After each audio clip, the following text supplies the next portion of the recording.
Jaws 4, ...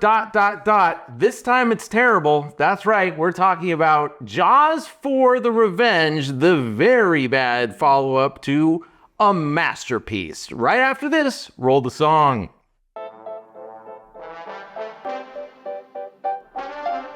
We all love the first one, but the second movie sucked. Trying to catch lightning in a bottle 2 times takes a lot of luck. Brian, Sid, and Dave are watching movies that are lame. These are the sequels that aren't equal. Hello and welcome to the Sequels That Aren't Equal podcast, the podcast where we look at beloved major motion pictures that get a follow-up effort that falls well short of the mark. Hello, I'm your co-host, Brian. I'm Dave. I'm Tim. I'm not so sure if I'm happy to be here to talk about this movie. Oh, man. Yeah. So today, Jaws 4, the 1987 follow-up to the 1976 movie that really did create the blockbuster, right? The original Jaws. I'm going to state right off the bat, I don't think there's a movie where you've got a bigger gap between the greatness of the original and the shittiness of the sequel as Jaws 4. Can you think of a further fall from grace, David, as far as original sequel? I don't know, man. I mean, that is about as far of a fall you can get. Because Jaws' masterpiece, one of the greatest films of all time. Yeah, I don't know. I don't know what would be a bigger fall than that. Dude, I know. So, let's get into it. 1976's Jaws. Oh, I always thought it was 1976. Oh, you're right. Third Encounters, or Close Encounters of the Third Kind. 77. All right. So 1975, Jaws, really, like I said, created the phenomenon of the summer blockbuster. Wasn't that the first movie to crack 100 million? I think Godfather might have cranked. Oh, okay. I know that one was really big. It broke some box office record, though. I mean, it definitely set the new world, highest grossing of all time by a lot. We'll get to that in a bit. Oh, okay. But yeah, no, it took over in cinema. That was the new king of the film. Yeah, I know. And that was very early in Spielberg's career. Was that his fourth film? So if you count Duel, counting Duel, it went Duel. You know, he did some Sugarland TV episode of Night Gallery. Yeah, he had a couple with Ron Sterling. Yeah, had a couple TV episodes. Then Duel TV movie, and then Sugarland Express, and then Jaws. Oh, and then 1941. For some reason in my mind, I was putting 41 before Jaws. Oh, no. Okay. One was later. That's how you return from that mistake. That's how you recover, because, you made some bangers previously. Oh, okay. So you're saying that if 41 had come out first, there would have been no Steven Spielberg. Yeah, man. All right. Well, okay. So yes, he had done really 2 movies, and one of them was made for television. Yeah. So which is probably one of the greatest made-for-TV movies of all time. Duel? Yeah. Oh, Duel is great. Not only do I think that, but I think that's on a lot of top lists too. Oh yeah, it's so good. I remember watching it as a kid, this is sensational. Yeah, no, it very, very gripping, made on a shoestring budget. Of course, we covered movies of the week back in the Rosemary's Baby episode, but that was one of those movies of the week. Yeah. Theatrically released in some countries. So Jaws. Also see on the big screen, huh? I know, yeah. So Dave, let's walk us through some of the stats for Jaws 1 to set the table. Yeah, so Jaws, like I said, summer 1975. Directed by, at the time, little-known Steven Spielberg, an up-and-comer. So he was, relatively unknown, but they definitely saw this kid's got some talent. Right. He knows what he's doing. So it's based on a novel by Peter Benchley. And this movie had all the hallmarks to be bad. Oh, it should have been terrible. They went over budget. So its budget was $7 million. And, so starring, let's just hit a few of these stats here. So starring, you had Roy Scheider. Yeah, who was big actor of film and television. Yeah, so you had, Robert Shaw. Quincy is great. Richard Dreyfuss, he was also young, kind of just starting to hit, I think. Right. Was this before American Graffiti or after? This would have been, I think, right after. Yeah, because Dreyfuss was getting hot. Yeah, so it was starting to hit. You got Murray Hamilton as the mayor. Yeah, great mayor, dude. I love it. Yeah, he's a solid. He was the best dressed mayor probably 10 years. He has some I'm talking about thematic for the ocean. Right. Because I expect every seaside mayor to look like Murray Hamilton. Yeah, you know what I'm saying? You're wearing pastel suit. You are stereotype. He set the standard. He really did. Stereotype. And then as Ellen Brewery, we had Lorraine Gary. And the character on the show today. She was married to the studio head. Yeah, like Universal Studio president and COO of Universal. Wow. So that might have helped keep this movie from staying afloat. Oh, I see what you did there. When things were going over time, over budget. I never even put those two things together. There's a very good chance this could have just been scrapped. Oh, absolutely. Written off the lost. We never would have had Jaws. Spielberg wouldn't have been Spielberg. Right. So Spielberg probably owes this lady a big debt. It should have been in every Spielberg movie then on out. Right? She does appear in a few. 1941, and then Jaws: The Revenge. No, yeah. Well, not a Spielberg movie. Yeah, but Is his name even on it as a producer? No, he's Okay. So yeah, budget 7 mil. So this is So, dude, box office domestic 1975, 260 million. Damn. Wow. That's good by today's standards. Yeah, I was about to tell you by today. That's That's his movie. 1975, what, like 50 cents for a ticket or whatever? I mean, Right. dude. That's the time of the day where a movie would run 2-3 years sometimes before we absolutely. even see it on TV. You just jump straight to TV back then. Yeah, so this was huge, like I said, and then worldwide 476 million. So yeah, he became the king to do what he wants. Yeah. Steven Spielberg. So yeah, based on all of Peter Benchley. So they got the rights really fast. I don't even think it had released yet. It was going to be, they knew, I believe, right. And they jumped on that fast. They were like, oh yeah, no, this is going to be big. So yeah, Universal jumped right on it.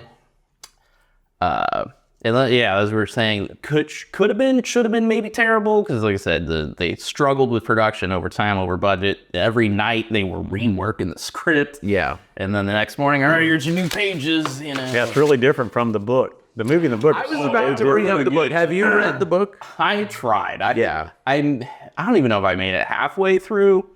This you got to give Spielberg and was it Carl Gottlieb? Yeah. Credit for doing an amazing job of adapting, because they cut out subplots that are completely unnecessary. Oh yes, like the whole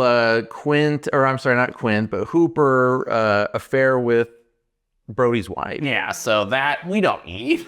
Yeah, it's about a shark. But we don't need domestic problems. Subplot. There was the mayors mixed up with the mob over some housing development thing. Right. So so there's this whole mob angle. You got that. And then it ends with they just kind of tire the shark out and it dies from exhaustion. Oh, with the floaty things. They just, they just wear it out. Yeah, not as climb out. Not smile, you son of a bitch. So, the shark had famously so many problems with that shark, which actually I think worked in their benefit by having less actual screen time with the shark. Right. That was a case where they wanted to make it a rubber monster movie. The shark kept malfunctioning in the water. And so, Spielberg said that the POV shots that we think so, indelibly tied to Jaws. When you think Jaws, you think kicking legs in the water, shark POV shot. That was something not born out of inspiration. That was desperation. That was, the shark isn't working. We need to show that he's here. Let's just POV it.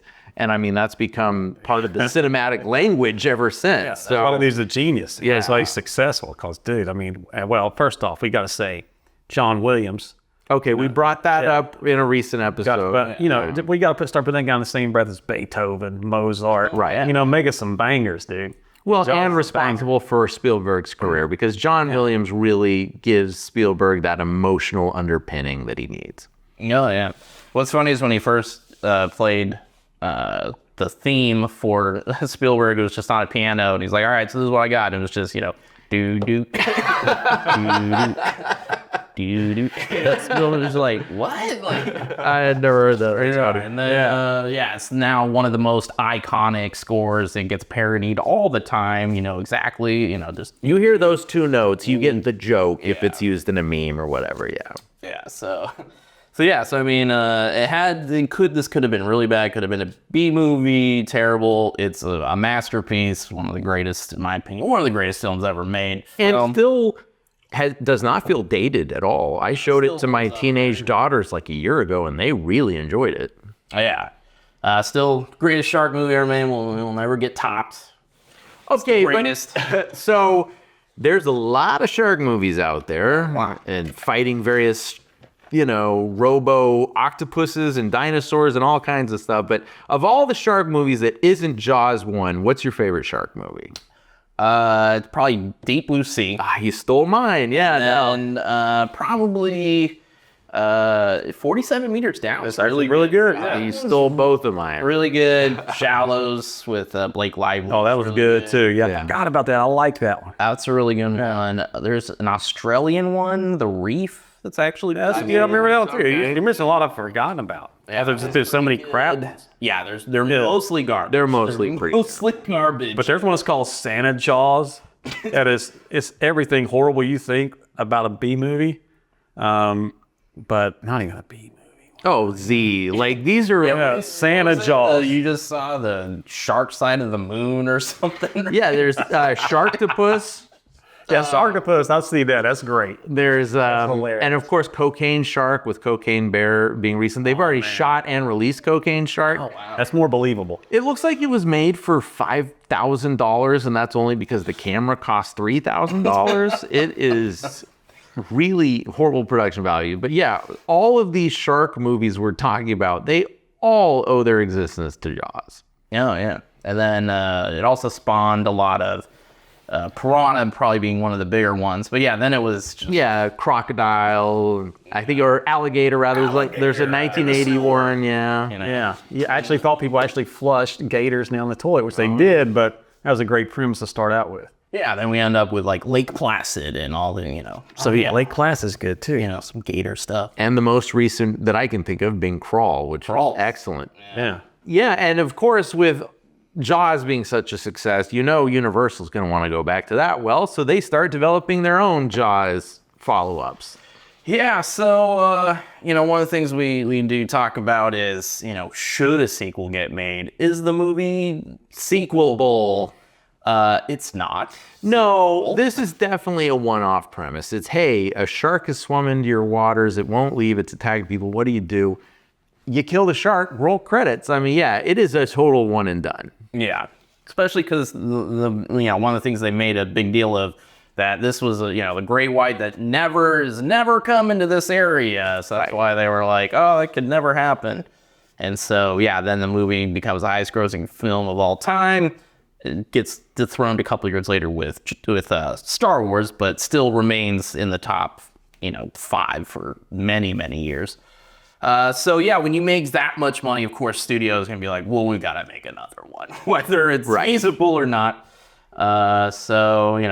Like I said, I'm sure they were like, so I know it's the shark, it never comes, but what if it came back again? Like, what if just have it again, Well, you just described Jaws 2. So Jaws 2 came out, 2 years later? Well, I guess 3 years. Yeah, so 3 years later, they released Jaws 2. They basically had to back up a dump truck full of money to Roy Scheider's house because he really didn't want to do it. Oh, I'm going to get to that. Oh, okay. I'll get that right now. All right. Yeah. No, I mean, of course they're going to make a sequel. So we're going to make a sequel. Something that I'm sure Spielberg would take back. He said sequels are tacky. Oh. And he wasn't going to do it. Yeah. And I'm sure Richard Dreyfuss was like, yeah, I'm not doing it either. And those two went off to do Close Encounters of the Third Kind. So that was kind of their excuse. Like, look, I couldn't even do Jaws 2 if I wanted to. I'm doing this, right? Got it. Like, I'm doing something else. I'm moving on. I'm Steven Spielberg. Do what I want now. Yeah. I make the rules. I make the rules. Yeah. Roy Scheider, he did not want to make this movie. Roy Scheider did not want to make it. I know they all said it was hell to make that movie. Right. Being on the water, this and that. And I think, I just wanted to move on, do other things. I'm sure it was like, I made that movie. It was really good. Moving on to something else. Didn't want to do it. And Universal like, you owe us movies. So he was supposed to be in Deer Hunter. And it dropped out. He dropped. He had to drop Deer Hunter or Jaws 2. No, he was supposed to be Deer Hunter. Yeah. And he dropped out. They use that. So they were like, you owe us now. Okay. You owe us 2 movies. He fucked up Deer Hunter. Yeah. Roy Scheider did himself. What? I guess he would have been the Christopher Walken role. I mean, Yeah, it still wasn't good. yeah. Yes, it's great, but he had a chance to be. Did he? I'm sorry. Is he messing himself up from getting that role, or the studio messed him up from getting that role? Well, I mean, that's just it. They did just fine without him. So, but they used the contract as leverage. Yeah. So they were like, you actually owe us 2 movies. You're going to do Jaws 2. Like, you're going to do you owe us 2 movies. And so then he was like, all right, look, fine. I'll do Jaws 2, but then that's it. Like, then I'm out of the contract. So they were like, all right, fine. Oh, okay. So you don't have to do yet another, movie. Like, tell us, Right. So he's done. I'm out. Right. I do Jaws 2 and then I'm out.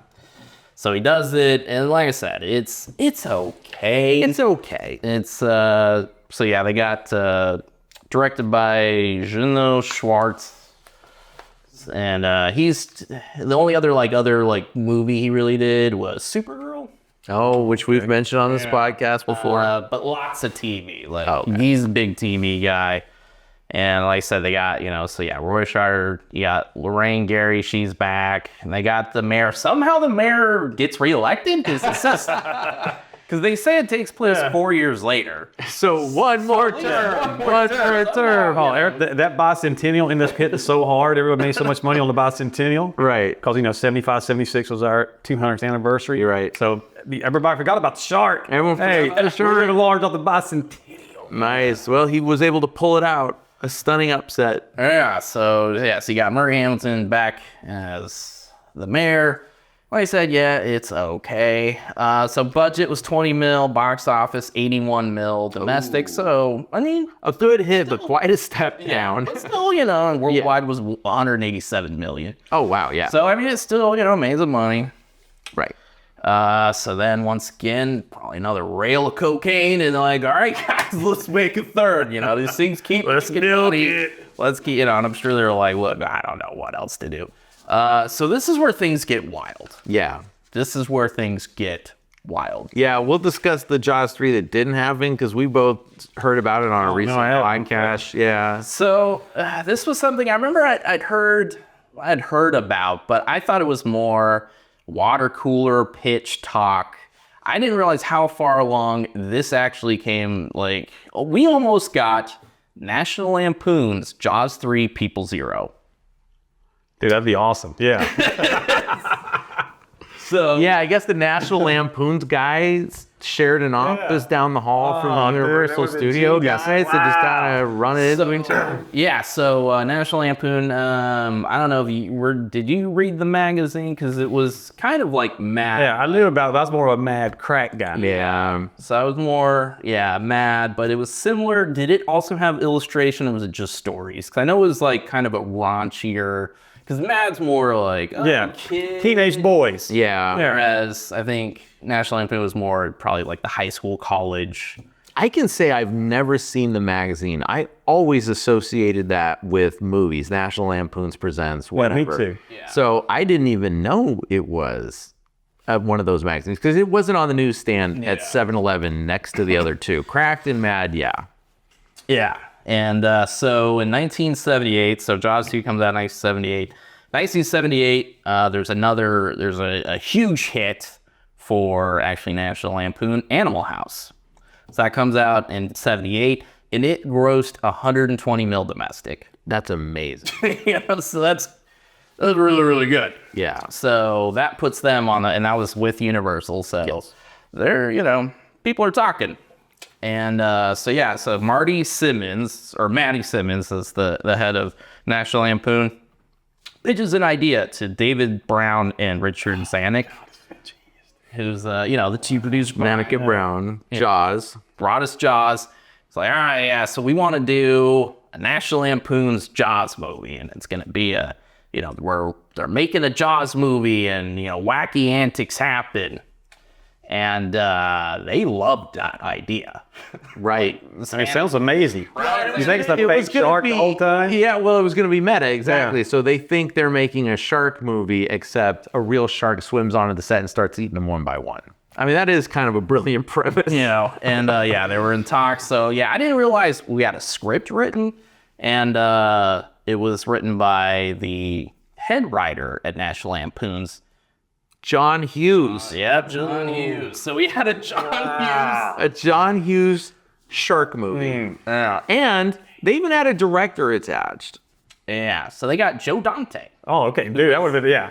I totally was leaving that movie 100%. Yeah. 100, yeah. Joe Dante We directing. just did the script. Howling. Yeah. Probably did the Howling already, right? Or I think Howling was about to come. Howling was that 81. would've come- Yeah, so that would have. Howling was 81. He did Piranha, That was it. and that's I guess what got him this job. So like, well, you already made a Jaws spoof, so Right.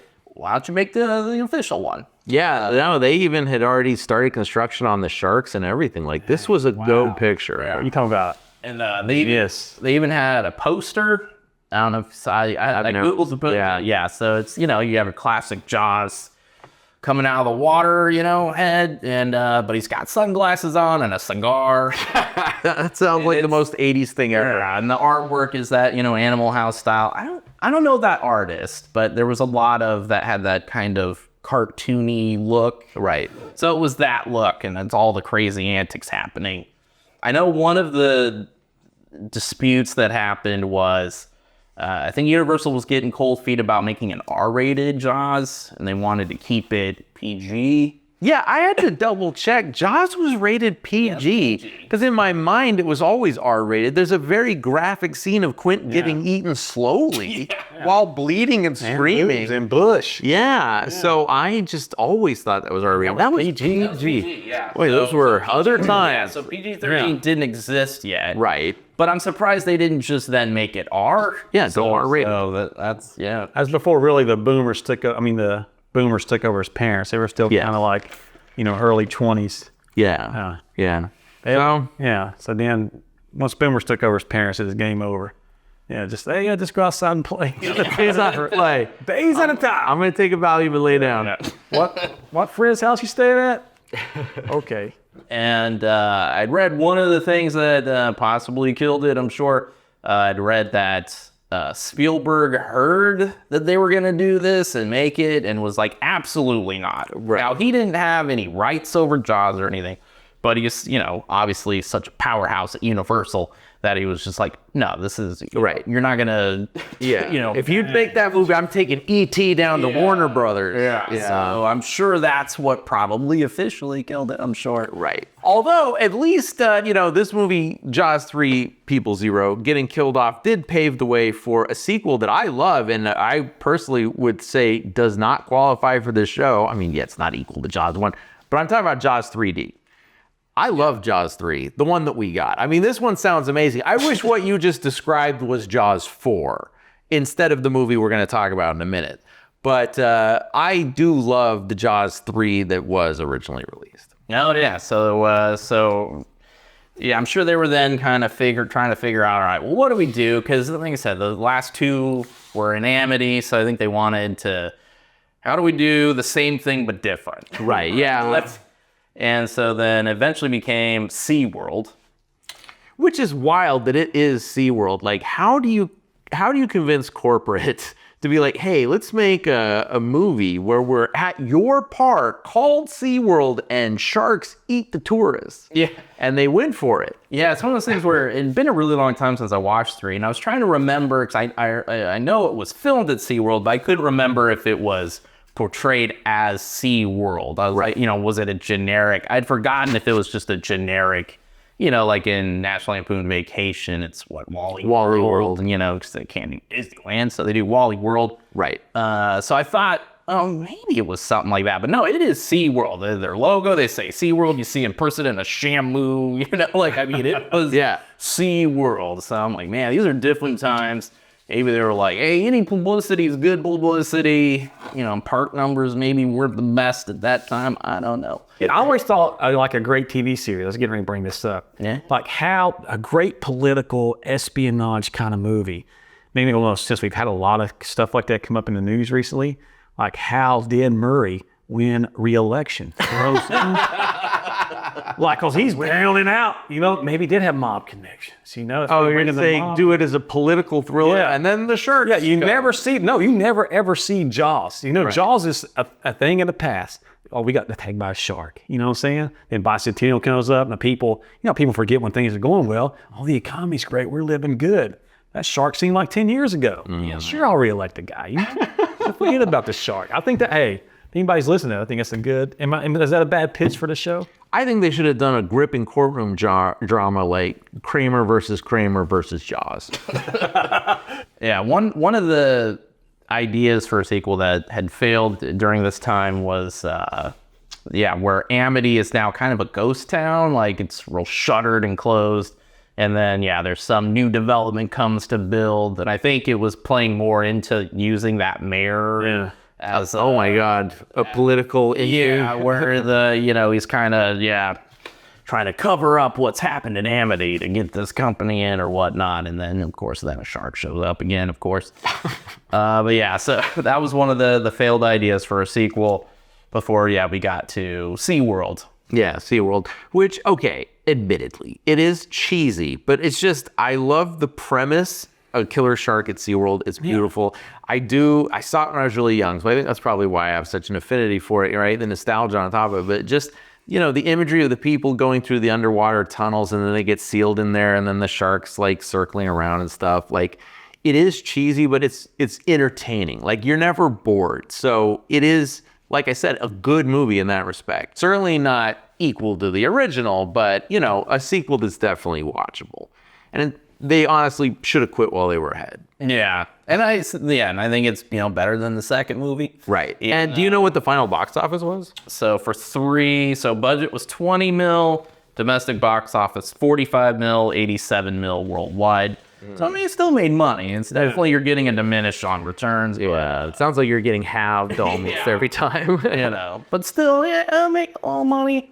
And so our only characters, Roy Scheider was like, absolutely not, don't even talk to me. Like, don't even ask, don't bother. New phone, who did? Yeah. So since it's not in Amity, none of those are, other characters, except they do still have the two sons as adults. Yeah, as adults, Michael and Sean Brody, who different actors each time. It's kind of like the Griswold movies where you get, and their ages, they seem to have aged a lot real quick. I don't know. Between 3 and 4? Yeah, 2, 3. I mean, they go from like real little to, they're adults real fast. Right. Hitting on Leah Thompson. Yeah, Leah Thompson, big screen debut. Dude, it's fun. It's fine. It's fine, and they definitely should have stopped there because, Jaws 3 also does kind of prove that there is no juice left in that lemon, right? You already took it to SeaWorld. After that, you can really only take it to hell or to space. Yeah. There's really nowhere else to go, as they learned real quick in Jaws 4, because this is a case where the studio had no inclination of what it would be, of what the idea, concept, who was even going to star in it or not. They literally just said to the production company, we want a Jaws movie next summer, make it happen. This is a go picture. Is it Jaws in San Diego or in Orlando? They don't specify. Oh, okay. I always assumed Florida. That's where they filmed. So they filmed it in Orlando. Right. But in the movie, it's next to the ocean, which the shark has to get in there. Yeah. Orlando is very much landlocked. Yeah. So one other thing about Jaws, it was Jaws 3D. It was, yes, I did say it was that person. Yeah. So this was during that short-lived 3D craze because initially it began in the 50s. Right? I was gonna say it was the second craze, and of course Avatar kicked off the third craze. But in the 50s they had it with the red and blue glasses. But by the 80s, it was polarized glasses, but they were like sunglasses, right? You didn't have to put on red and blue. They were red and blue, yeah. New red and blue. Jaws, yeah. Did you see Jaws in the theater? Yeah, I still had my Jaws for a long time. I kept my Jaws 3D glasses. They actually had the Jaws logo on it and everything. Nice. They went all out with the 3D glasses. Friday the 13th had the same thing. And Friday the 13th. Yeah. So. Yeah, I've seen both of them at the theaters, and as a kid, it looks amazing. But then you think about it as an adult, you're like, God, it's stupid. Pretty stupid and It is, well, I mean, used well, it's good, but especially in red and blue, it kills the color of the movie. You're literally watching the whole movie in red and blue. I hate it. Yeah, so that craze didn't last too long. So, but if it was a third of anything, you had to shoot it in 3D. Right. Amityville, 3D. That's right. 3D movies, baby. And Friday the 13th 3 was 3D. Yeah, so you had that craze. So yeah, Jaws 3. Like I said, it still made money. Not, it's not the baller franchise. Right. We're winding down. Yeah. Definitely winding down. But every movie gets cheaper too. So you can tell they're squeezing down the production value as well. So then, like you were saying, Universal was like, we need a hit. We need a big movie. We need something slated for 1987. And so they said, we're making another Jaws movie. I'm sure they were like, how? Like, what can we do? Like, what else is there? And they were like, we'll figure it out because we're making Jaws 1987. Wow. And how did the director and writers who ended up working on it, how did they get attached to it? So I believe Joseph Sarnet, he's the director. He had worked on, I think, the third one, or had done something with the franchise. So I know the guy that did the third one, Joe Alves, he was like production designer for the other movies. Oh, okay. And then they were like, hey, you want a movie? No respectable director will take it. It's a Jaws sequel. So yeah, I'm trying to think if Joseph was, but I know he was doing he did a lot of made-for-TV movies. So he was the quick on the time, good with the budget and speed. Right. Well, as we talked about with the Rosemary's Baby episode, they would bring in these television directors to do movies because they could do them so cheap, because they were used to working on television schedules where it's like you're shooting 12 pages a day instead of 4 or whatever. Yeah. And so they hit him up, and yeah, he was real hesitant about an interview, and he's like, we can't, like, where do you go? Like, yeah, I don't know where to take this thing. And so they did give him some control, and they were like, yeah, just figure it out, make a movie. Like, we don't care. Like, here's money, go make a movie. So they choose the Bahamas as to be the predominant location, get you out of Amity. Right. Now, was it originally supposed to be the Bahamas? Because didn't Michael Caine famously say that the reason he decided to do this movie was because he opened the script and it said, interior or exterior day, Hawaii. Yeah, so they, I think some of it was filmed in Hawaii, I think mostly Bahamas, but yeah, that was definitely a reason. It was like, oh, all right, cool, it was a paid vacation. Right. So yeah, let's go into Jaws, The Revenge. Right, I've been calling it Jaws 4, but it is Jaws, The Revenge. Colon is appropriate. Yeah. So best thing about this movie is the tagline. This time it's personal. I mean, that's where. I agree. I mean, yes. That's, Joe Pesci's a shark. Yeah, no, that's still relevant in pop culture. Even today, you can say this time it's personal and people get it. Yeah. Great. Love it. So yeah, Lorraine Gary, she's our returning character. She's back. And so yeah, we still have Sean and Michael Brody. Now aged up even more because now they are middle-aged. Yeah. Michael looks 40. I don't know how old he's supposed to be. That's played by Lance Guest. We got Mario Van Peebles. He's doing a Jamaican accent the whole time, and he's not doing it very convincingly. He's way better behind the camera than he is in front of the camera. I'll say that about Mario Van Peebles. I do remember his 80s show, Sunny Spoons. Yeah. All right. I don't know that show. No? All right. Yeah, he had a show where he, solved crimes and stuff, and it was I think he played the spoons, too. We're going way back. That had to be one season only. One season only. It was. Silver Spoons? I know that show. No, Sunny Spoons. Oh, okay. Sunny Spoons. Sunny Spoons. It's not a rich kid. And of course, the great Michael Caine. Yeah, that's in awesome. This movie. Slumming it. Yeah, budget 23 mil, domestic box office 20 mil, worldwide 51. Wow. Yeah, those diminishing returns, man. Did the Nintendo game make more? Probably. So. Oh my God. Do you remember that Nintendo game? That shark played that shit all always the time. beat me every time. I'd be collecting my conch shells, just doing great. You know when it's coming. And then, well, I know, but what are you supposed to do? That shark. Get back to the I boat. could never get, so I can always beat that first part, where he's on the screen with you. But then once it came to that like head on, which That's it, where you gotta stab him I with. could never get that to work. Oh. Never do it. So yeah, that was coming out at the same time. So I'm sure they were like trying to rush that development so they could have. Oh, so they could have, because I mean, that was back in the day where video games took so long to make that the video game adaptation would come out 2 or 3 years after the film. I mean, we talked about The Mask, recently, and that was something where the video game came out years later. So, I could see where if the video game was already kind of going down those rails, they're like, ooh, we could time this so they hit at the same time. That would be synergy. Yeah. And also, they were starting Jaws the Ride for Universal Studios. They were starting to develop that ride. I'm so sad they took that out. Did you ever do that where the Never shark, done the Jaws. where the shark pops out of the water? Oh, and now it's been taken away from us. Although it is still in California. So they have like a tram ride, the studio backlot tram that still has Jaws. So there's a little bit of amity, and then the shark comes out. But the full-on ride, I believe, only exists in Japan. Oh, I'm sorry then. Yeah, I never did that. I was thinking about the studio tour. So in Japan, they actually got a Jaws ride around this time. No one got it then, but it was in development. Got it. Please tell me the person who operates the ride dresses up like Quint. And then talks like Quint, gives you the speech before the shark comes. Nice. It'd be cool. Man, I think it'd be awesome. I want to play that role. You know what I'm saying? Yes. But this was a case where, again, like we said, Universal gave them a date. They didn't have a concept. They didn't know who was going to be in it. They just said, you'll have a Jaws movie. And it seems like whenever that happens on this show, the result is never good, man. Yeah, this is It's a movie, not a TV show. If you want to treat it like a TV show, make a TV show. Yeah. That's what Hollywood people need to be told. right. I'm gonna start telling people in Hollywood how to do things. I'm sure they'll listen. Oh yeah. With bated breath. Yeah, with bated breath. Hey, I got some things to say here. Go yell at some clouds, Tim. Hey, Mr. Smith goes to Washington. I'm gonna do it.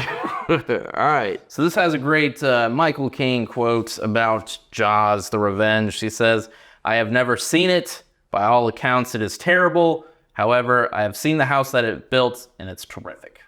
I love that quote. Great attitude, by the way.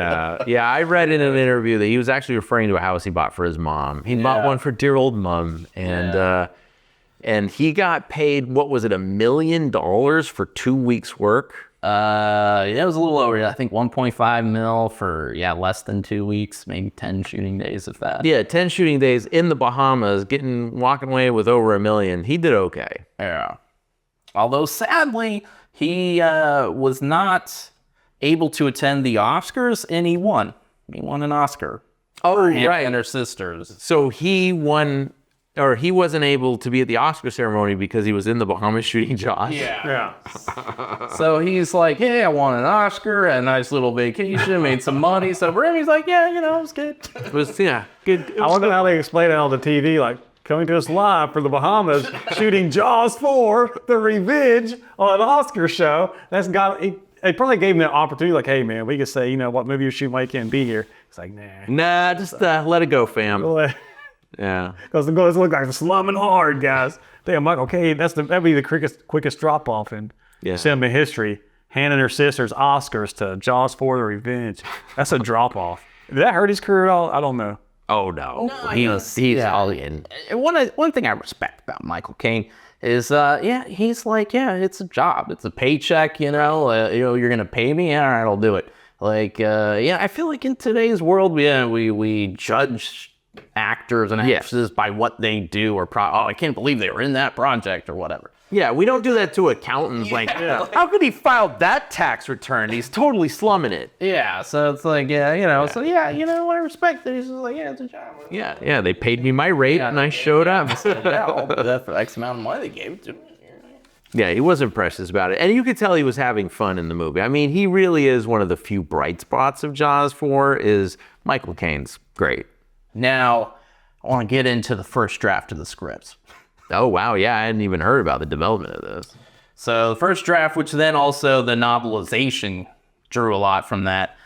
So they were, trying to figure out how where do we do? How do we make this movie? How do we have another shark attack movie, right? And so they were like, we'll have the shark like hunting them, like it's like personally attacking the Brody family, and their explanation, because like sharks don't do this. Like, how are we gonna make a shark do this? And their solution was voodoo. Voodoo. So voodoo magic. Which is funny because once again, the shark doesn't need any revenge because the shark is dead. That's why I can't understand it, because they killed the shark in Jaws 1 and Jaws 2 and Jaws 3. All three of the movies end with the death of the shark. So it's always a new shark. Yeah, and the sharks, like they're not mates for life, right? Like they're not. They don't spend time as a family. They're solitary predator. Like Oh, right. There is some scientific proof that they do hunt in pairs as adolescents, going up to like, basically our teenage years. Interesting. But I mean, here's what I understand about the 4, and this time it's personal. Where the, Jaws 2 and 3, were they just doing it for business? This is business. We can't let humans run like that. Blowing us up. Then the 4 was like, nah, don't even pay me, John Wick style. It's personal. It's personal. Yeah, is that the shark that did that? Well, and what's funny is I always thought, since it was called The Revenge, that it was like the shark revenging against its previous deaths or something. But no, I guess it's Elaine Brody avenging the shark for eating her family. But again, it was a different shark that ate her husband and ate her son. I still don't don't realize that, but then, all of a sudden now, it's personal. So the revenge, it worked, as they said, in 2 ways. Where it was the shark getting revenge for the death of the others, and Ellen Brody getting revenge because her husband. So Martin dies just off screen between the second and third, or third and fourth. Right. He's still alive in 3. Yeah, I was gonna say there's a mention with the dad. Yeah. He's still alive then, but then he dies off screen, and then the son Sean dies in the opening of 4. Spoiler alert, since we haven't gotten to the plot yet, but he dies in the opening scene. To a cool, I love the Christmas music playing. Yeah, it's done. That's a great touch to that movie. I will say this, Creepy. Jaws 4 isn't terribly directed. It's directed well. It's not directed as well as a Spielberg movie, obviously. But like, as I was watching it, I was like, oh, okay, he's making some interesting choices. He's doing some cool blocking, like you said, juxtaposing the Christmas music with the shark attack. So, there was definitely, they were trying. So one of the other, like I said, the revenge, they had that angle, then Ellen's angle, and the other angle that was in the first script and then the novelization, it is actually the revenge of Papa Jacques, who's the voodoo master on the islands, because it takes place in the Bahamas, and I guess Michael, he didn't care for Papa Jacques because he was like, oh, you're a grifter, you're scamming these people that come to you for seance and all the other whatnot, and fortune telling and whatever. It's like, oh, you're grifting these people, and so he puts a curse on Michael, and the curse is that the shark is going to then kill his family. One by one. Yeah. And so, and they actually, in the novelization, it actually has some point of view from the shark, and the shark doesn't understand why it's doing it. It feels compelled to do these things, and it's like, doesn't know why. David, I must admit, the script you're telling me, I think would have been a far superior movie. Like, I'm all for it. You're selling me on this, David. I think it's better than the terribly mediocre thing we eventually got. How does Papa Jacques get eaten by the shark? Because that's got to be in the book, right? Comeuppance. Yeah, I'm not sure. I don't know how long that storyline, I don't know what version. I don't know if they ever shot anything with the whole voodoo. I don't know at what point they were like, you know what, that's silly. We don't need an explanation. They literally, in the end, have no explanation. It's just a shark all of a sudden attacks the son, like you said, in the opening scene, and then they decide to go 3,000 miles away on a vacation, and a shark shows up and starts eating them there. There is no explanation. Yeah, so originally they had one, and then they were like, oh, it's too silly. It's a shark movie. Yeah. They're sharks, whatever. Yeah, they don't need an explanation. It's a shark. So sadly, we lost that. Well, like I said, might have made a better movie. Voodoo shark. At that point. might have made a better movie. I guess they just sort of ran out the clock. So they just said, okay, let's just have a shark show up. I don't know. I would love to have some of these novelizations. I've looked them up before on eBay. Those sites are really expensive, some of them. Oh, yeah. They're like, You got a planners like but they're all paperbacks. Yeah, there's I mean, they're like, small runs. 100, 150 bucks. Yeah. Like the ones for Friday the 13th are really expensive.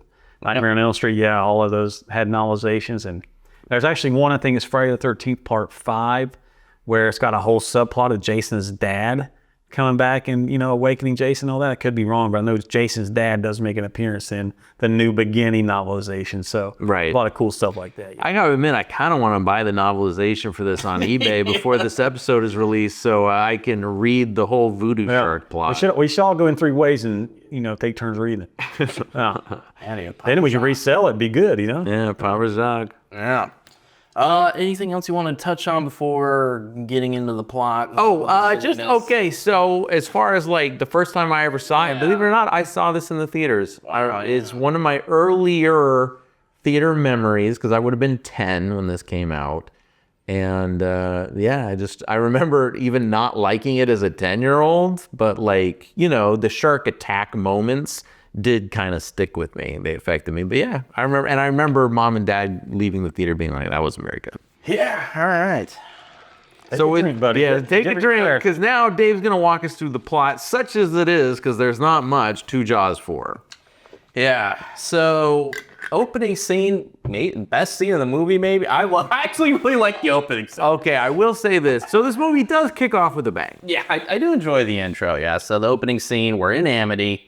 It's now Christmas time. So Christmas in nice Amity. little change, where it's now got the nice Christmas decorations up. They got they're doing like a Christmas pageant.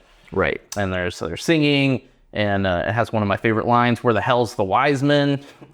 All right, so you can see this whole big pageant's going on, and they're singing and yelling, and good old now a deputy, Sean Brody. The younger of the two. The youngest son. Yeah. So the youngest son, Sean, is following his dad's footsteps. Deputy, now Amity. His father is now passed on. And Still currently living at home, though. Yeah. So I guess real estate on Amity Island is not most wide open. so, and he's engaged to, her name's Tiffany. Okay. Nice little life going on here. And he gets a call that there's a log stuck on a buoy that he's got to go clear. Before the fishermen get in. So he's all right. And he goes out on his little boat to get the log when Jaws comes and knocks the boat, and he bites his arm off, and and then just screams and this lasts for a while. Oh yeah, it's just him screaming and bleeding. Just it goes on uncomfortably amount of time. Yeah. It's real. Because I feel like in other ones, the deaths are usually pretty quick, especially the first ones. I mean, Quint's was a little longer, but usually those first attack, it's quick flash. No, this goes on for a while. He's screaming, and there's blood pouring, and David, is the implication that the shark set a trap? oh yes, that is 100%. Yeah, no, it is. The implication is that And he wrecked that boat. the shark is that Place the log. knew Yeah. that Sean would be the one. He maybe made the call. Yeah. Impersonated the dispatcher. We need you to get out to the water. Another funny thing about this movie is it seems like the mom Brody has this shark sense because every time a shark They're connected.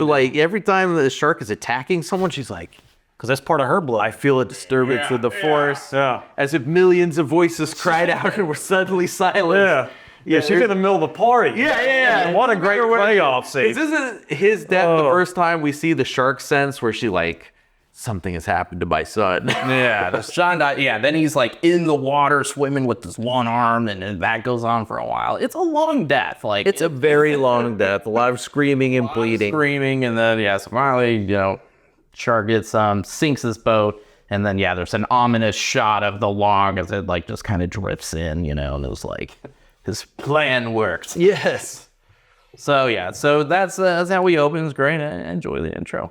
And then of course it goes to the funeral. So now Michael and his wife and child now come to Amity, And we find out, yeah, he's a marine biologist in the Bahamas. And so, Ellen, she's like, you gotta stop, Right.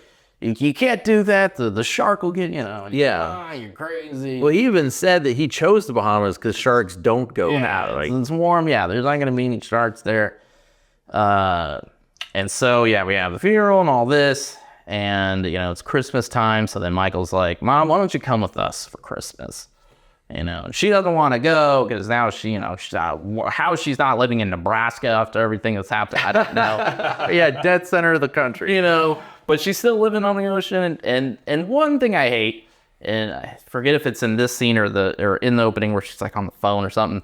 Yeah, they do reveal that, Sheriff Brody's, he's dead, the chief's dead. And it was from fear. He died of fear because of the shark, which is upsetting because, like, dude killed 2 sharks. Yeah, he did okay. And then just died of fear suddenly. Right. I mean, that's the Jaws Part 2 finishing move is is probably the best Jaws movie finishing move ever.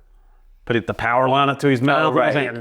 He's fucking charred. Yeah, how could I forget that? Oh, that one. Dead man walking style, like electric chair. Yeah, no. That one. Executed the shark. Right. I mean, he blew up a shark with an air tank. He electrocuted a shark with a power line. Like, this dude ain't scared of sharks. Sharks are scared of him. So yeah, so now he's dead, her son's dead. So yeah, she's like, I'm not going, the Bahamas. And so they get her to go, and then that's where, we meet the great Hoagie, the plane pilot flying them into the Bahamas. All right, so then he flies them in there, right? And then we meet Jake, who's Mario Van Peebles, and we see that, they're working together. They're studying conch shells, right? Yes, because conches are an endangered species in the Bahamas, I guess. So yeah, they're there. They got some grant, because mom keeps telling them, oh, I got this grant, we're doing all this studying. I believe they ignored the 3rd movie. If I'm not mistaken, I think they're like, the 3rd movie didn't exist. You're right, because he would have worked at SeaWorld, right? And he was an engineer. You're right. And yeah, because his girlfriend was a trainer, like the dolphin trainer. I guess they did ask to see if she'd reprise her role, and she said no. Yeah, so then so I think they pulled a Halloween move where they get to pick and cherry which movies are in the timeline. Yeah, so 3 didn't make the cut. Yeah, so I believe with The Revenge, the 3rd never happened, and now here we are. So so we find out, that they're, and they go in the water. And then, lo and behold, Jaws finds his way. He does. He just swims up. I Googled, it's 1,200 miles. Okay. That it swam in a matter of a couple days. So it knew where to. They knew that they took a plane. The mayor conspiracy's alive and well, bro. I'm telling you. So, got their house tapped or what? A little tracker, a little Apple AirTag. I don't know. But right. He's found his way. So, the shark makes it. And they're like on their little boat doing their study, and the shark comes, and then so Jake, he's like excited, like, oh man, we can study a great white, this is great, whereas Michael's like, nah man, like we go way back, or whatever. And then he's like, look, don't tell anyone else that we saw this great white, all right? I'm really gonna freak my mom out. So he's like, wise man. Yeah, like let's not talk about the shark. And, while the shark was there, they got a tracker device on it. Right. Which is used in the game as well. Oh, you're right. It's a tracker. Yes. That's the important part. Yeah. I wonder if there was some kind of co-development between these two, the video game and the movie. Yeah, so it must have been, real close to production that they were then doing the game. Right. Because, I imagine they take a while to make those games, I imagine. I know, but now that I think about it, you had to spear the boat through Jaws, which is how he dies in this one. Yeah. But does it blow up? Yeah. Does he blow up at the end of the game? We'll get to that. Yeah, does he blow at the end of the video game, though? I don't think so. I don't know, I could never finish it. Yeah, I don't think so. I think I'd on YouTube watch the ending. But I want us to same game company that made Top Gun. I was just about to mention I could never land on that aircraft carrier. So hard, dude. I could not fight any Russian all day, and then I'd always choke it that landed on my own aircraft carrier. All right, so the next kind of big plot thing we want to hit is actually like starts to get to a good scene. Now wait, does the boat, the sunken boat scene, is that before the banana boat? Oh, yes. Okay, so yeah, so that's like the first actual kind of then cool scene. Yeah, well, okay, yeah. So, of course, Sean Brody's attack in the beginning is a great scene. And the next great scene in this movie is the first shark attack on, well, actually, I guess it would be the second shark attack. Because the first time we see the shark, it tries to eat a sub. He's in the sub, and it just kind of gives up and goes away. And that's when he's like, let's not talk about this, whatever. And then the second time, he's actually diving and counting conch shells or whatever his grant is. And that's when Jaws shows up and actually chases him through a shipwreck. And actually through the shipwreck. Yeah, it's corny. I was just about to say I liked it. You deflated me. It's awful, man. The shark. Him. That giant shark's going through there drunk. He's like on his side a little bit. You know he is. On YouTube, there is a special effects guy that digitally removed the puppet shark and then digitally put in a CG shark. So yeah, I must say all the shots where the shark is swimming obviously look much better in the CG, but all the shots of the shark attacking I think look better with the puppet. Oh yeah, I agree with that. And there you go. And I feel bad for the actors and crew. So they did have a live eel. And so, like, because I think it's in that scene. There's like there it is. It's right before Jaws shows up. There's a jump scare. Jump scare of an eel. Yeah, so it was like a real eel. Like they like had it, and then they just kind of like throw it at him, and then like get a net real quick, and then catch it again. And poor eel. Put it back in a So they're not a native eel. So they get it back in its little tub, and then throw it at him again. Right. But it is a great jump scare. Yeah, it's a good jump scare. All right. So Tim says it's cheesy. Like I said, the shark comes, chases Brody through the shipwreck. He uses this air tank to like jettison past the shark and swim onto his boat. I thought it was good.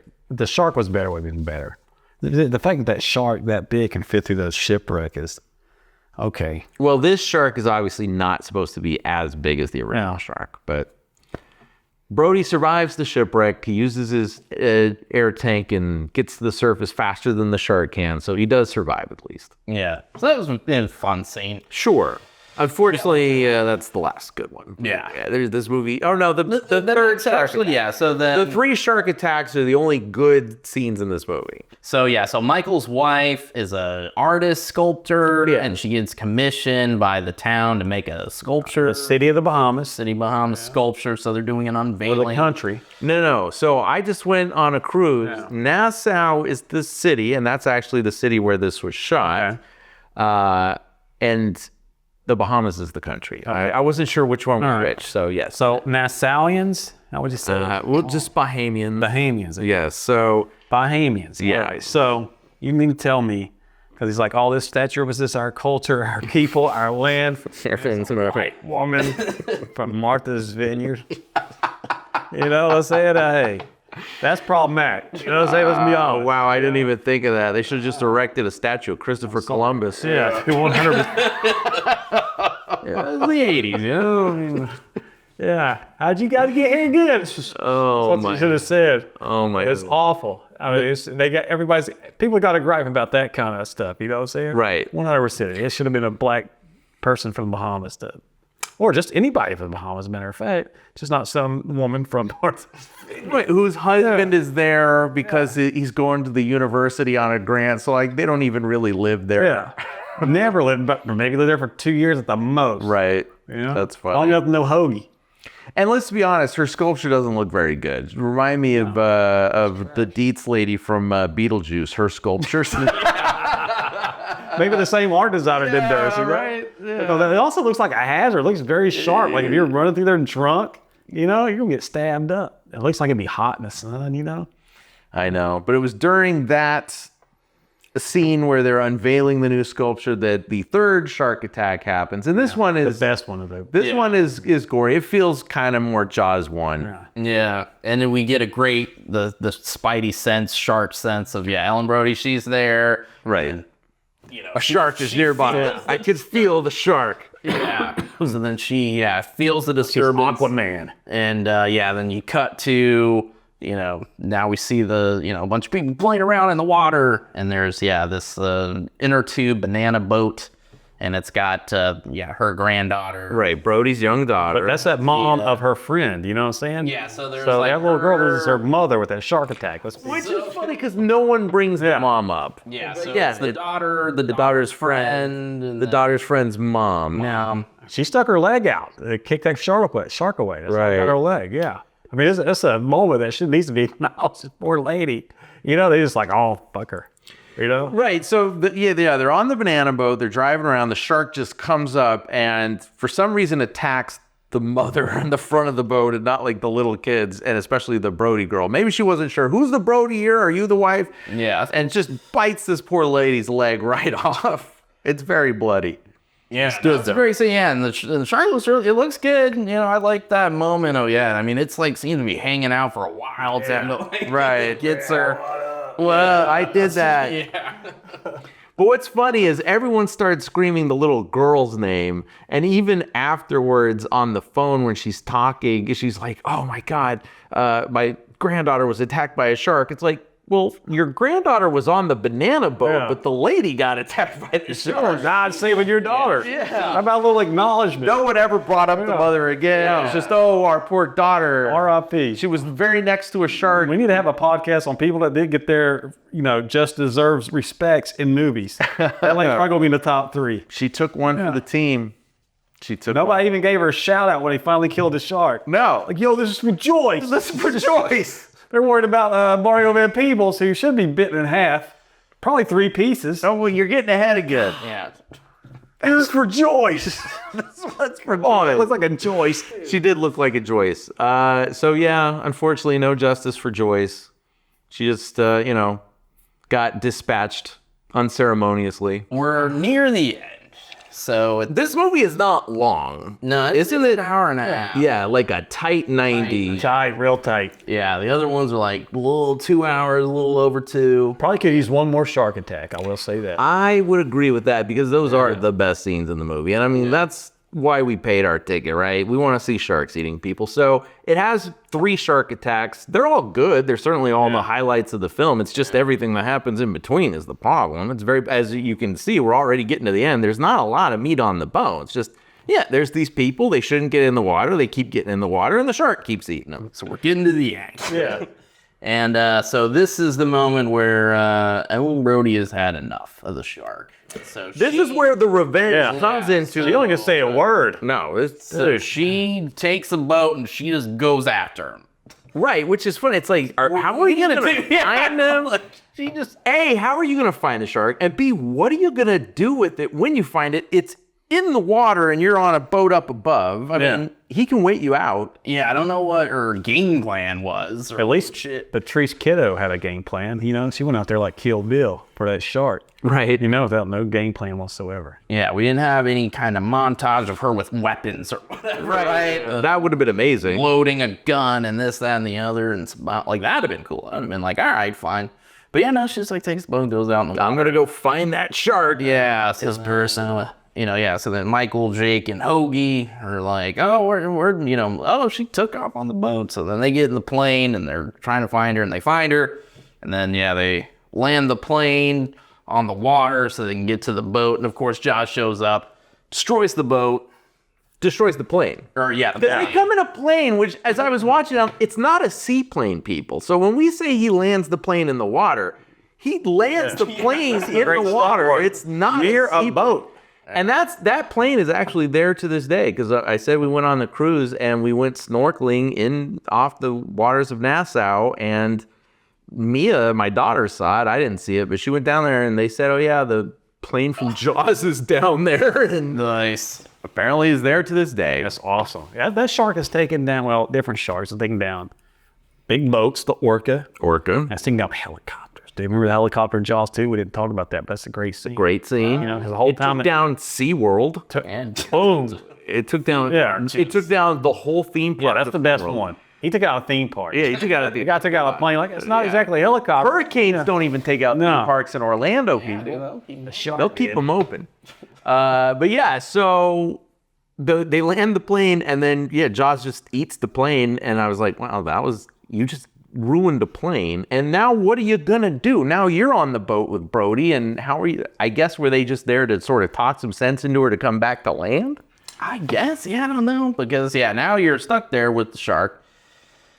So yeah, then Jake, they have some device. I don't know if they just kind of rudely put something together. Yeah, because they do. Because throughout the movie, they have shown that Jake is the gadget guy. Yeah. And that he designed whatever they're measuring conchs with. He's the one that designed the heartbeat tracker on Jaws. And then he took some flash strobes from the photography gear and like fashioned something where with the flash head, he could give a shock that they could give to Jaws. Yeah, so he goes out on the front of the boat and to get it in its mouth. So yeah, of course Jaws comes up and gets it in the mouth, and then now Jake, so then we see Jake getting bit and breaks off that front part of the ship, and the big pole, I don't know what it's called, but like breaks that off, and we see Jake go under the water, and so we're like, all right, well, he's dead. And I think in an earlier, isn't it that they shot that he did die, and then in a reshoot, did they bring him But back? past audiences, they didn't like it. And I am remembering that correctly, right? Yeah, So- we'll get to that in a minute. Okay, all right. So yes, as a viewer, you're watching it, it appears that he is dead. Yeah, you see him and put it in the mouth, it gets taken down. But that device gets in them, and like I said, you like press the flash or whatever, Right. and it shocks, this is the best part. And when he gets shocked, it makes him come out of the water and roar. And roar like a lion. Roar like a lion.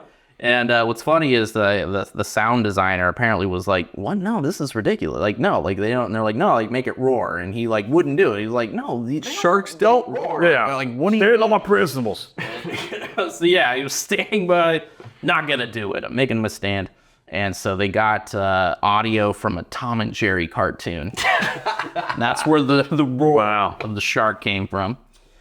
So yeah, when you'd hit it and make him pop out of the water and roar. And so we're talking theatrical cut right here.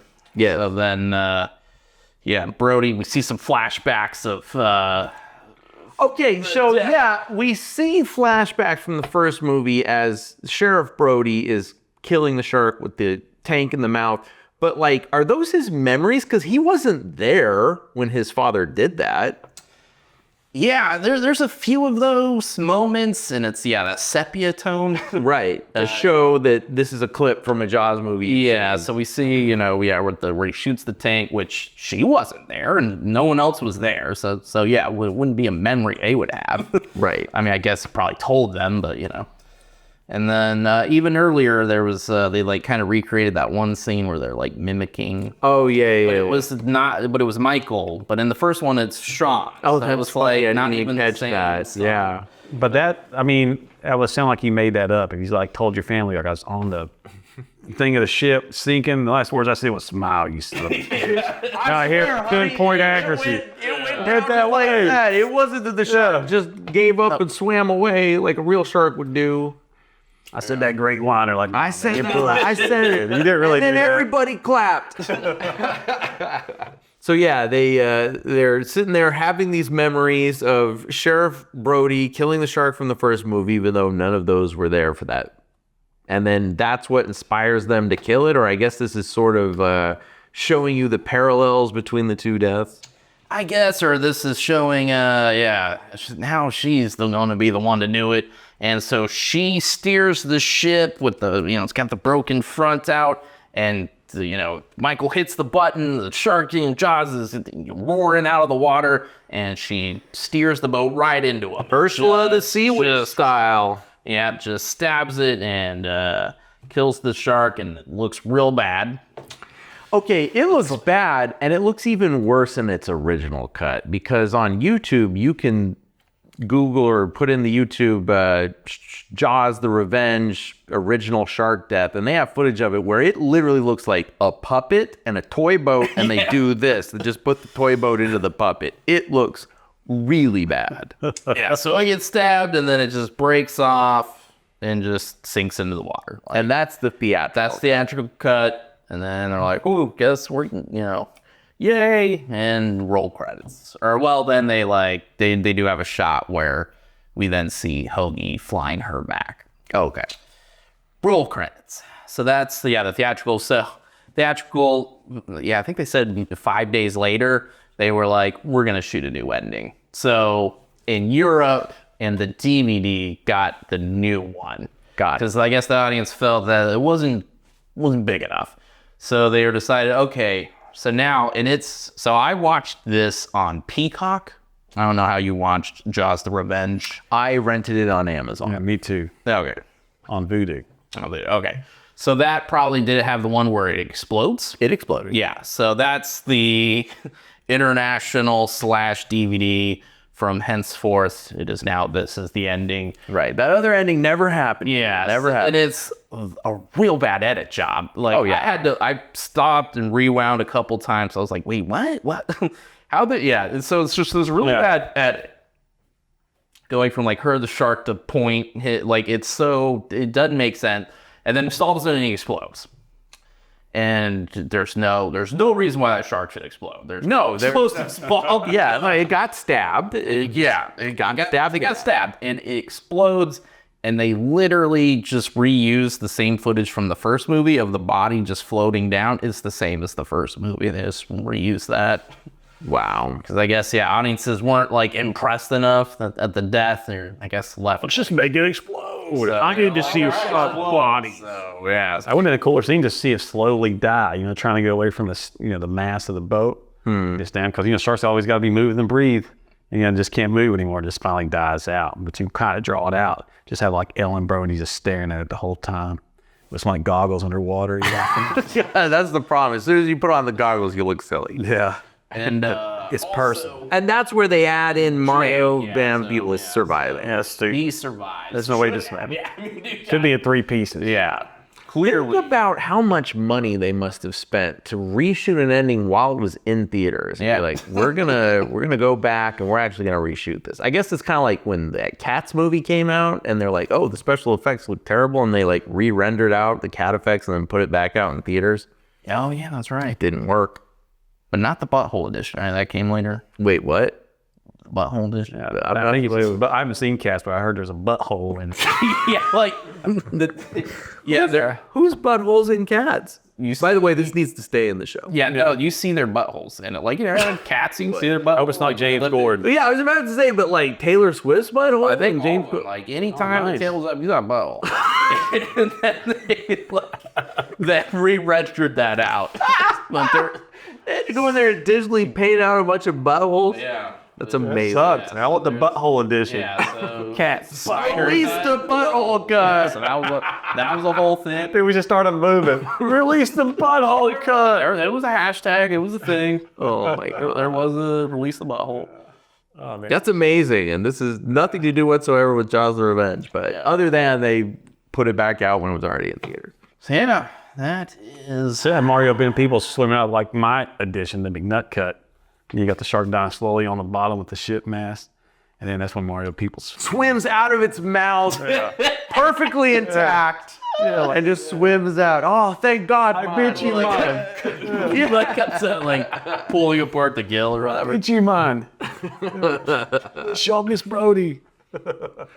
Roll credits. And that is Jaws 4. The movie's so bad, it killed the Jaws franchise. They murdered it. Yeah, so that was the end of the franchise.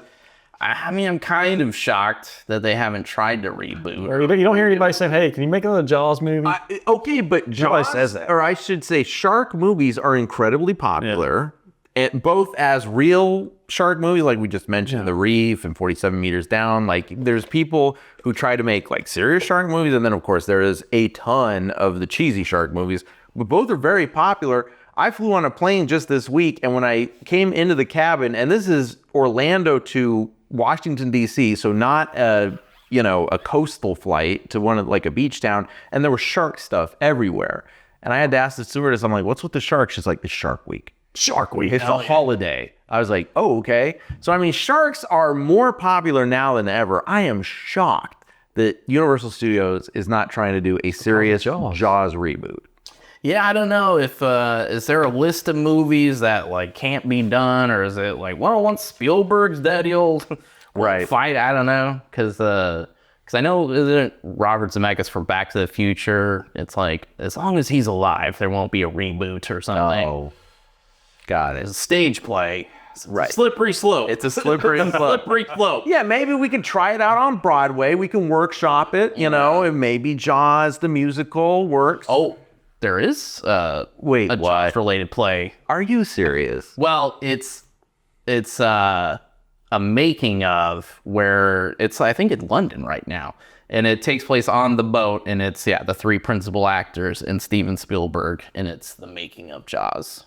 So yeah, I mean, I don't know really what else to say about Jaws 4. It's very underwhelming, other than, you know, the shark attack scenes, and there needs to be, like you said, one more, I think, to really justify its existence. So now here's a question that we usually ask ourselves: how could you have done it differently? Like, where would you have gone after SeaWorld for Jaws 4, Tim?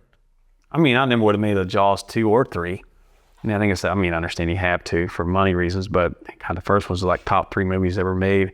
Why would you, mess with it? And of course, okay, if we want to make another Jaws, let's make a TV show out of it. But, more like, you got political espionage with the mayor and all this other stuff and all these backstories, build some good characters. So that way, when one of these characters dies in the movie, in the TV show, you actually feel for them. Like, give the little, just the whole beat scene of the kids' party, and like, show how those kids met and got to the party. Then by the end of it, the girl dies, and you're like, oh, okay, we're invested now, because no kids are going to watch a movie traditional Jaws style nowadays, where it's the POV of the shark. You only got 3 kills, not that dramatic. You know what I'm saying? The Banana Boat has nothing that compares to whatever's in Meg or a lot of these other shark movies, especially 47 meters down. That shark just comes up straight from the bottom. Yeah. And gets her. That's awesome. Well, and because of the CG, the sharks move really fast. Yeah. And there's lots of like jump scares. But yeah, so you have to make it a TV show, if anything, and just have it like, like Succession meets Jaws. Right. Have a whole thing like that. I'm telling you, there's something with the mayor winning re-election. You know what I'm saying? There's a whole story behind that, I know. Yeah, and then, the shark comes and like eats the person who certifies the election. Maybe Yeah. the shark helps throw the election. I'm telling you, there's some espionage there. You know what I'm saying? Because hey, we could probably flesh that out after the It sounds podcast. like Tim would do Jaws 4 as like an Aaron Sorkin-esque political thriller. I think it's a good idea. Yeah. I think it's a good idea. Nice. You know what I'm saying? The shark's a secondary character,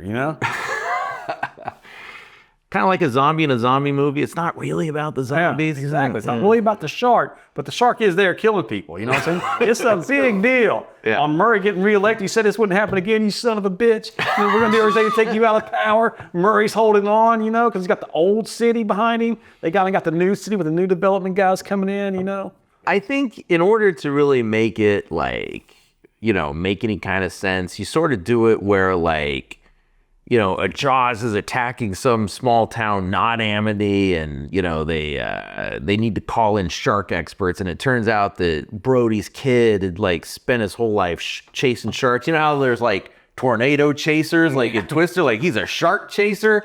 And they go, wherever the sharks are, Good idea. Wherever the sharks are congregating, they go in there so they can photograph them. But he really hasn't told the scientist that he wants to just get close to a great white shark so he can kill it, to like be like his dad, like he emulates his dad or something. So I think he needs to be, son of like Sean Brody, shark hunter. That's how we're doing Jaws 4.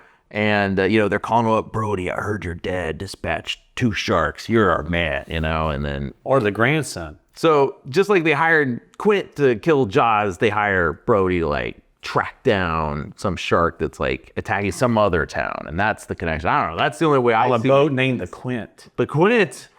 I mean, So how else do he- you make a sequel? Yeah. Is he like in Nebraska now, drunk in a trailer, and they have to, Yeah, because I know one man who can do this. He walks away from puddles, you know what I'm saying? right. If there's a puddle, he walks away.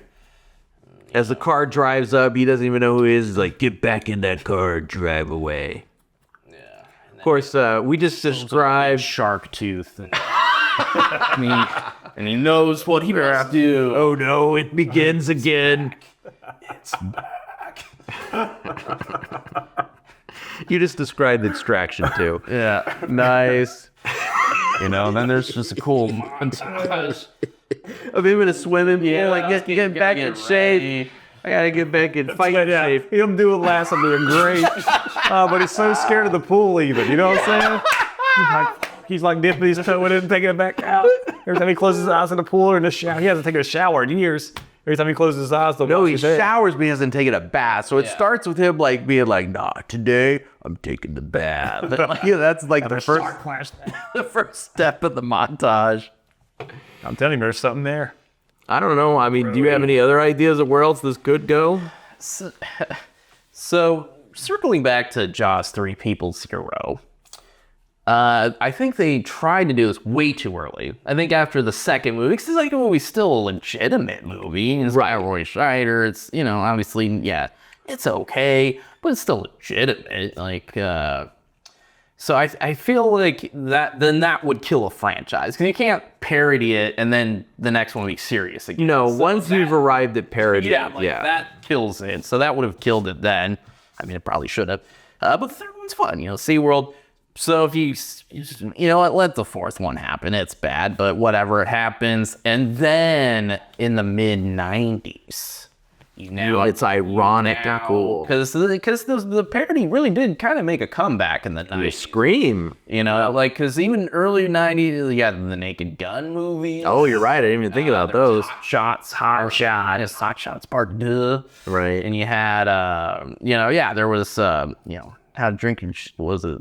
Don't be a menace in LA when you're telling me gin and juice. Yeah. Don't be a menace to South Central while drinking gin and juice or whatever. Yeah. And there was, a whole bunch of Scary movies. Then you had the scary movies kind of like a little bit later 90s. They're like a crap ton after that. Yeah, then the false has open. Even National Lampoon, wasn't the Loaded Weapon? Yes. I think that was National Lampoon, if I'm not mistaken. The Emilio Estevez, the Samuel Jackson buddy right. spoof. So, I mean, the spoof seemed to be kind of making that resurgence. Yes. No, I agree. They should have really taken that script, dusted it off, modernized it, because by that point, 10 years would have passed or so, and then make it as Jaws 5 People's Hero. I think, it might have been fine. Could have made something there, I think. Oh, absolutely. But by then, the franchise was dead. Well, Jaws, the revenge killed it. Yeah. But yeah, really, I am shocked that, I mean, this came out in 87. So, I mean, we're talking 36 years ago, and they still are not talking about rebooting it, man. Nothing. That is crazy. Yeah, no prequel, no Amity the show, no Brody show. Right. Him as a grizzled New York cop. Right. Nothing. Well, it certainly wouldn't be equal to the original Jaws if they tried it. I don't know. I don't got anything else. Would you recommend this movie even as like a hate watch to someone? It's a hate watch, I would say. Most of these I feel like aren't. Yeah. We all know how you feel about Rosemary Baby 2. I wouldn't recommend. I know you I would recommend that to anybody. Where's this one? Yeah, if you've never seen it, watch it. It's, it's got some cheese. It's got some fun. Like I said, there's a couple cool little fun deaths. I'd say, yeah, it's a watch. Watch it. Nice. What about you, Tim? Would you recommend this movie to anybody? Okay, I say if you're a young kid, you're starting to get in the cinema, go ahead and watch Jaws 4 and go backwards. That way they get better. They get better every time. Well, I didn't think of that. That's the only thing I would ever say. Wow. Yeah. That's an interesting take. Yeah, and for me, I would say if you're a completist, only watch 4 if you have seen 1, 2, and 3. And, the shark attack scenes are fine. Just as a whole movie, it's very bland. So, I wouldn't recommend it generally. But I guess, hey, if you're really into shark movies, sure, why not? If Shark Week is, in fact, a holiday you observe in your house, like the stewardess of Southwest Airlines, then yes. Shark Week's big, and that's all because of Jaws. Yeah, labels of Jaws. You know what's sad, though, is people have started, hunting and hurting sharks because of, the fear of sharks that Jaws instilled. That, Peter Benchley says that he sort of regrets, unleashing that on the shark population. He kind of wants to take it back. So that's kind of funny how it really is all because of that one movie, Jaws. Oh, yeah. So before we wrap up, I've got a new addition to the show today, viewer mail. We have, 10 of you, and when you send in questions, I like it. Yeah, we got viewer mail though. Yeah. So listener Ned Barbie in Colorado asks, Brian, are you and Dave brothers? Answer, we are in fact, which is why we sound exactly alike. That's not the bio. Thanks for the question. Yeah, thank you, Ned. Yeah. Shout out. Okay, so with that, We got one mail. we got one mail question. I think about movies. Set of viewers, We got Frankfurt, Germany, and like 8 viewers in America. Oh my God. It's always actually making a turn for the better. It's not. Okay, and with that, that's all we got. Please join us soon as we look at another sequel that fails to live up to its predecessor. We'll see you then. The